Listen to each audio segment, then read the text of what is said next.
जीतन राम मांझी का नाम सुनते ही आपको याद आ जाता होगा 2014 से लेकर के 2015 के बीच जो भी घटनाएं हुई वो याद आती होंगी। फिर उसके बाद आपको याद आती होंगी 2017 से लेकर के 2020 तक की घटनाएं।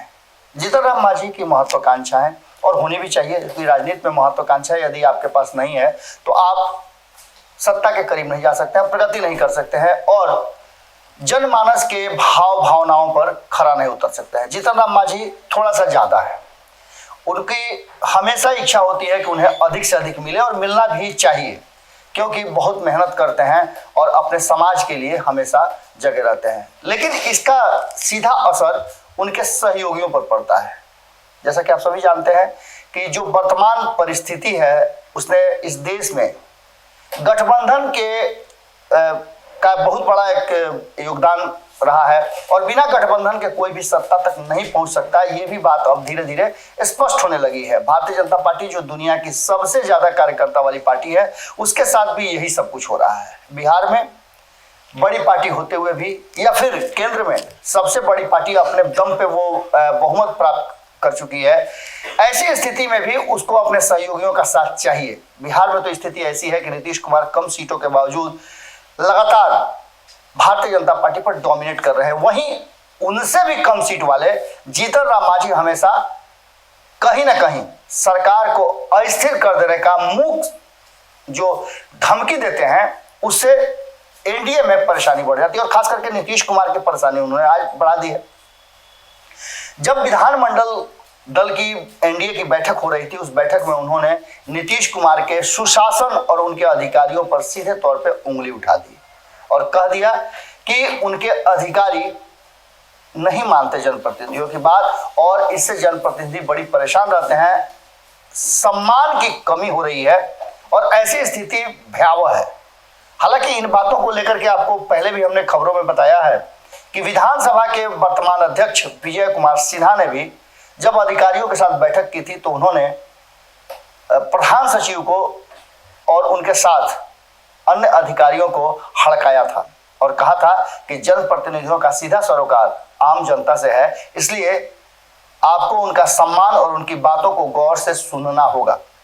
अगर नहीं सुनते हैं तो आप स्वतः अपने आप को अलग कर लीजिए जिम्मेवारी से। अब ऐसी बातें जब शुरू हो चुकी हैं तो आप समझ लीजिए कि नीतीश कुमार पर जो लगातार उंगली उठते आ रहे हैं कि नीतीश कुमार अपने अधिकारियों के द्वारा विभागों का निगरानी करवाते हैं, चाहे किसी के जिम्मे हो। इस बात का पहले भी श्याम रजक हो या अन्य भारतीय जनता पार्टी सहित अन्य दलों के नेता जो नीतीश सरकार में मंत्रिमंडल के हिस्सा रहे हैं, वो ऐसी बातें उठाते रहे। अब तो जीतन राम मांझी ने खुलेआम नीतीश के सामने ये बातें रख दी है और नीतीश कुमार ने इस बात पर धीरे से ये कहा कि हम इन बातों को ध्यान में रखेंगे और जनप्रतिनिधियों का सम्मान हो, इसका भी ख्याल रखा जाएगा। अब देखने वाली बात होगी कि जो अधिकारियों पर अंकुश लगाने की बात हम लगातार कहते आ रहे हैं कि भारतीय जनता पार्टी कहीं ना कहीं अधिकारियों को लेकर के काफी तल्ख है और सख्त भी है। क्या जीतन राम मांझी का ये बयान उसका हिस्सा है?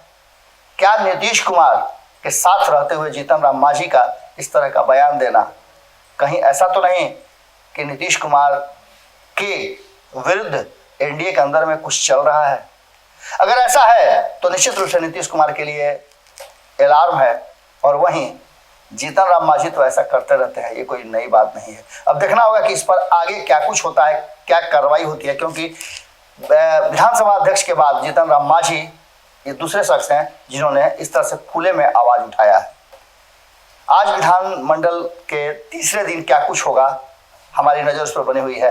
आपकी नज़र भी भारत लाइव पे होनी चाहिए, क्योंकि पल पल का अपडेट आप तक पहुंचाने की जिम्मेवारी हमारी पूरी टीम ने उठाया है। हमारी 3 टीमें विधानमंडल सत्र का पूरा डाटा आपके सामने पेश कर रही है। नमस्कार। अगर ये वीडियो पसंद आई और वह बिहार के राजनीति और बिहारियत से सरोकार रखेनी तो सब्सक्राइब बटन दबा के चैनल के सब्सक्राइब कर ली। ओजे एगो घंटी बा, ओकरा बटन दबा देला से कुल सटीक और मारक खबर रुआ मुफ्त में मिल जाई। अगर रुआ पत्रकारिता के हमनी के नया प्रयोग में सहयोग कर चाहतानी तो ज्वाइन बटन दबा दी। पेटीएम नंबर नोट कर ली 9386816700। धन्यवाद।